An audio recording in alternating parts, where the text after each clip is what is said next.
আসসালামু আলাইকুম বন্ধুরা, আইটি ট্যাক্স চ্যানেলে আমি মোহাম্মদ রেজাউল হোসেন আপনাদেরকে স্বাগত জানাচ্ছি।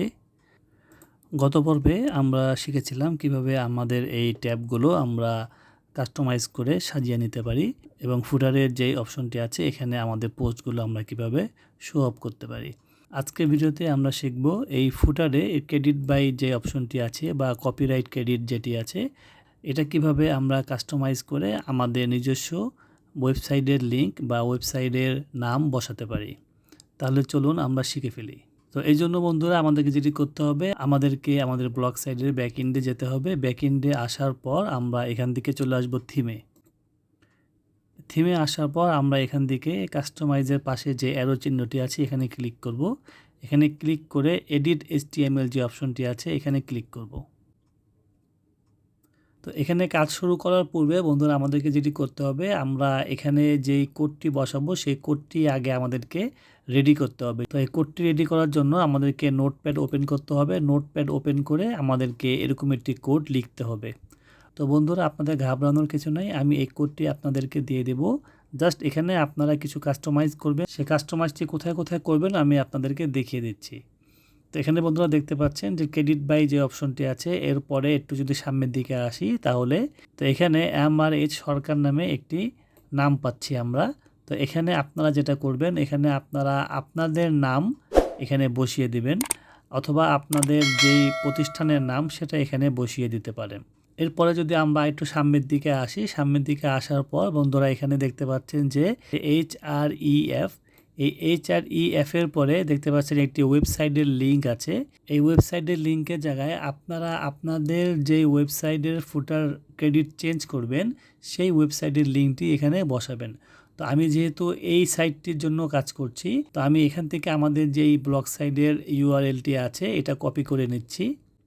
কপি করে নিয়ে এখানে বসিয়ে দিব, পেস্ট করে দিচ্ছি। বন্ধুরা দেখতে পাচ্ছেন আমি শুধুমাত্র এই URLটি কপি করে এখানে বসিয়ে দিয়েছি। আর এখানে এই নামটি যেহেতু আমার নিজেরই নাম, সো আমি এখান থেকে আর এটা কোনো চেঞ্জ করছি না। এরপরে বন্ধুরা যদি আরেকটু সামনের দিকে অগ্রসর হই তাহলে আমরা এখানে দেখতে পাচ্ছি যে কবিতায় জাগরণ 2023 নামে একটি কথা লেখা আছে।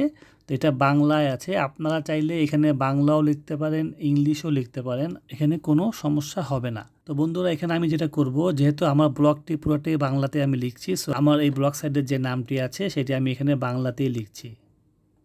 তো আমি এটা ব্লক করে নিচ্ছি, নিয়ে আমি লিখব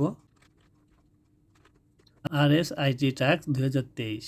তো বাস এই হলো বন্ধুরা আপনাদের যে এডিটের কাজ। আপনারা জাস্ট এই কোডটি ডেসক্রিপশন থেকে ডাউনলোড করে নেবেন। ডাউনলোড করে নিয়ে আপনারা এই জাস্ট এখানে আপনাদের নাম বসাবেন। নাম বসানোর পরে এখানে আপনাদের যেই সাইটটির জন্য কাজ করছে সেই ওয়েবসাইটের লিঙ্কটি এখানে বসাবেন। এরপরে সর্বশেষে এসে এখানে আপনাদের ওয়েবসাইটের যে নাম সেই নামটি এখানে বসিয়ে দিবেন। বসিয়ে দেওয়ার পরে এখানে 2023, 24, 25 আপনি যে সাল এখানে বসাতে চান সেই সালটি এখানে বসিয়ে দিবেন। তো এই কোডটি এখন আমাদের সাইডে বসানোর জন্য কমপ্লিট হয়ে গিয়েছে। এখন আমরা যেটা করব, আমরা আমাদের এই ব্লগ সাইডে চলে আসবো। ব্লগ সাইডে আসার পর এখানে যেই বিষয়টি আপনাকে খেয়াল রাখতে হবে সেটি হচ্ছে যে এইখানে যে ক্রেডিটেড বাই যে অপশনটি আছে, এই ক্রেডিটেড বাই অপশনটি এখানে খেয়াল করবেন। এখানে অনেকগুলো সাইডে ক্রেডিটেড বাই থাকে, অনেকগুলো সাইডে ক্রাফটেড বাই থাকে, অনেকগুলো সাইডে ডিজাইন বাই থাকে। তো এখানে আপনার যেই থিম বা আপনার যেই ব্লগ সাইডে যেই টেমপ্লেটটি আপনি ইউজ করছেন সেই টেমপ্লেটের এখানে যেই কথাটি লেখা থাকবে সেই কথাটি এখান থেকে জাস্ট কপি করবেন। কপি করার পর আমাদের ব্যাকএন্ডে চলে আসব। ব্যাকএন্ডে আসার পর আমাদের যেই HTML ফাইলটি আছে এখানে এসে একটা ক্লিক করে আমরা কিবোর্ড থেকে Ctrl F দিব। Ctrl F দিলে এখানে আপনাদের একটি সার্চ বক্স ওপেন হয়ে যাবে।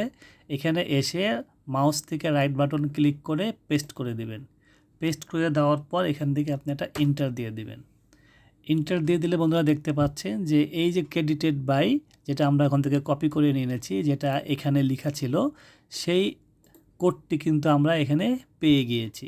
এখন বন্ধুরা আমরা যেটা করব, এখানে দেখতে পাচ্ছেন যে ডিভ ক্লাস যে অপশনটি দেখতে পাচ্ছেন, জাস্ট এটার উপরের লাইনে এখানে এসে আমরা একটা এন্টার দেব।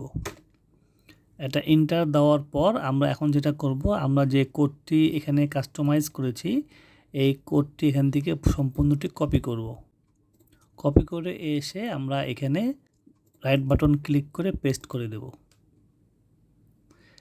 পেস্ট করে দেওয়ার পর বন্ধুরা এখানে সর্বশেষ যে কাজটি আমাদের করতে হবে সেটি হচ্ছে এখানে যে ডিভ যে অপশনটি দেখতে পাচ্ছেন, এখানে এই ডিভ অপশনটি এখান থেকে আমরা আবার কপি করে নিব।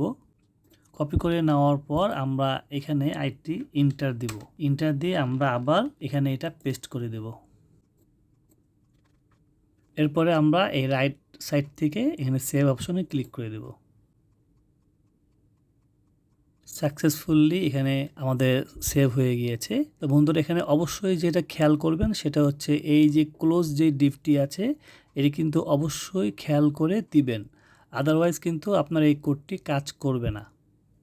এখন বন্ধুরা আমরা যেটা করব, আমরা আমাদের ব্লগ সাইডে ফিরে আসব। ব্লগ সাইডে ফিরে আসার পর যদি আমরা একটা রিফ্রেশ দেই, তাহলে বন্ধুরা দেখতে পাচ্ছেন এখানে আমাদের যে ফুটার ক্রেডিট সেটা কিন্তু চেঞ্জ হয়ে গিয়েছে। তো এইভাবে আপনারা খুব সহজেই কিন্তু আপনাদের এই ফুটার ক্রেডিট চেঞ্জ করে ফেলতে পারেন। অনেকেই ভুল ইনফরমেশন দেয় যে এই ফুটার ক্রেডিট যদি আমরা চেঞ্জ করি তাহলে এই সাইটটি রিফ্রেশ দেওয়ার পরে রিডাইরেক্ট হয়ে এই টেমপ্লেটটি যারা বানিয়েছে ওদের ব্লগ সাইডে চলে যায়। এই কথাটা কিন্তু সম্পূর্ণই ভুল। আপনি যদি সঠিকভাবে এই কোডটি ইমপ্লিমেন্ট করেন তাহলে কিন্তু এইটা রিডাইরেক্ট হওয়ার কোনো সুযোগ নাই। তবে হ্যাঁ, আপনার এই কোডটি বসাইতে গিয়ে যদি কোনো রকম কোনো ভুল হয় তাহলে কিন্তু আপনার ব্লগ সাইডে সমস্যা দেখা দিতে পারে। তো এই জন্য খুব সতর্কতার সহিত এবং খেয়াল করে এই কোডগুলো ইমপ্লিমেন্ট করবেন।